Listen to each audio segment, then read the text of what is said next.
Hey, Team Excell, Bryan Reynolds again here from the Nashville market, coming at you with another field tip. Today I'm actually talking about doing your area reports. First thing you're going to do is you're going to open up your email from Janelle. You're going to download your document. You're going to get your document. You're going to look down through. You're going to see everything that there is to see. You've got your barcodes, your DPCIs. Down on the right hand side, you've got a total of everything that is backstocked, like a number total. You've got how many items, you've got the locations, you've got all this good, useful information. So when you find your item, I like to hold down on my screen. You'll come up with the text, put in the number that you found. A lot of times I like to color code mine.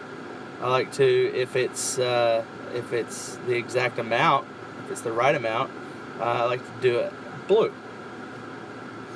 If it's incorrect, if there's absolutely none in the back room, whereas it says there are two, I usually like to color code that red. So it's easier for Janelle or whoever actually sees this document. It's easier to just tell and differentiate between what there is and what there isn't. And yeah, just go through the rest of this just like this, and you can have, actually the target employees can scan the barcode, and yeah.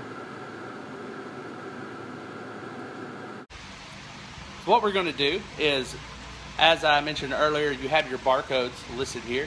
I'm going to ask a target associate that will go through and enter in the DPCIs if they have an older style PDA, or if they have one of the newer ones with the crosshairs, or if they have one of the My devices. It reads this effortlessly. You just scan the barcode, and then it's going to pull up where it's at in the back room. So I've already done this with the first item on the list. They've already located it here. What they're going to do is they're going to scan the item. They're going to pull it out, scan the item. They're going to scan the box, remove it as a location, so I can actually pull that and then stick it into my cart. Now, one way that I like to do to make sure that I'm not frustrating everyone that I'm working with in the target and taking up a lot of their time, and also not taking up a lot of my time, because sometimes going through and doing this individually, product by product, item by item, sometimes that can be a little taxing, and that can be a little, it can take a little extra time, more so than it might need to. So what I like to do is I like to go down the list, and I like to look and see what some of the things are that I'm keeping an eye out for. And then I typically know where my items are going to be located. They're either going to be located in the toy back room, as you see behind me here, or also in the candy. So Department 55, Department 87. So what I'll do is I will go through and I'll just check out every box. I'll just go through and just visually scan everything. What I typically do is I'll go through and I'll look just like this. If I see any items that are sticking out to me, I will just pull the box and I'll have it sticking out like so. Now what that allows me to do is that item, it's already pulled up. Our attention is brought to it immediately because you see the box sticking out there. So then when I go grab my target employee and I say, hey, look, I have a list of things here. Can you help me pull these items?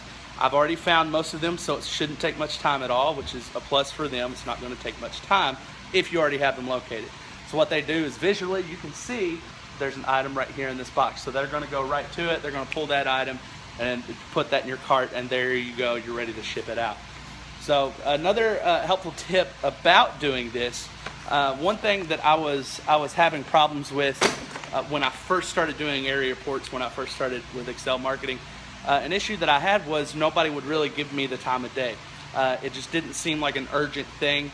I was just asking, hey, would you mind pulling these items for me? And again, I really didn't have much of a relationship built with the team members. So that's a tip.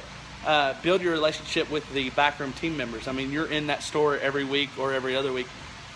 Just stop in and say, hey, just find out how they're doing for the day, and just build that relationship so that when it comes time to do your area report, they're a little more likely to do that. The second tip that I have for that is to give them a sense of urgency, and that's instead of asking, would you pull these items for me? Or I have a list of items here that just came up that you have in your back room. Can I pull them, please, please, please, Instead of doing that, you can actually say, I have a list of items here. You guys had inventory recently. I have a list of items here that were flagged in the system as illegally backstocked. That's a phrase that I like to use, because hearing that word illegally backstocked gives them that sense of urgency. It says, okay, these items shouldn't be backstocked. These items shouldn't be in the room. We're losing money. Target's losing money. Excell Marketing's losing money. And then they're more likely to give me the assistance that I need and to be a little less aggravated about it and about me taking up their time. So just a couple of tips. Again, remember, go through and visually look at things.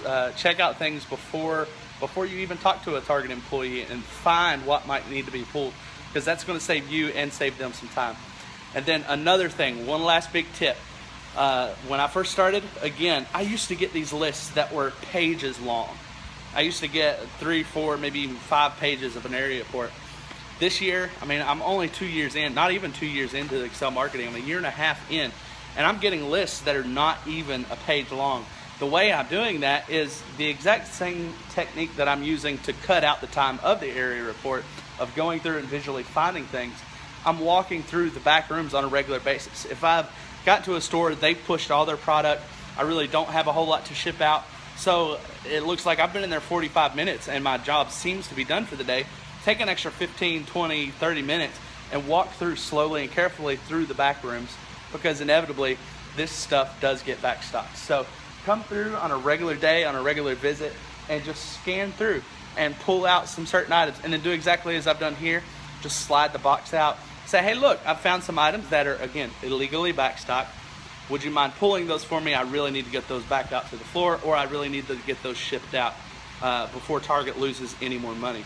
Again, create that sense of urgency. So I hope these tips have helped you for today. If you have any questions, feel free to email me or call me. Email is breynolds@excellmarketing.com. Hope to hear from you, and have a great day out there in the field, guys.